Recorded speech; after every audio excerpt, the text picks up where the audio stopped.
And I also understand that one of the complications is the Europeans, who are very dependent on the Russians for energy supply and business relationships. But they also need to recognize that if Putin is not stopped now, we could find ourselves in a real conflict with Russia down the road. Well, actually, let me jump in right there. Germany, arguably the strongest power in Europe, at least economically, there's been criticism that Angela Merkel and others haven't been aggressive enough.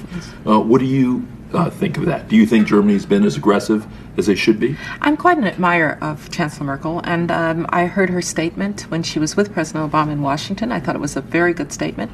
But now we need to have tougher sanctions, and I'm afraid at some point this is going to probably have to involve oil and gas. The Russian economy is vulnerable. 80% of Russian exports are in oil, gas, and minerals. People say, well, the Europeans will run out of energy. Well, the Russians will run out of cash before the Europeans run out of energy. And I understand that it's uncomfortable to have an effect on business ties in this way. But this is one of the few instruments that we have. Over the long run, you simply want to change the structure of energy dependence.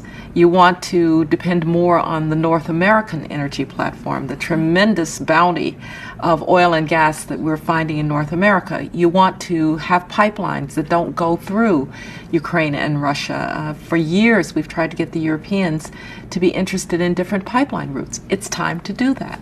And so some of this is simply acting, and acting as quickly as possible.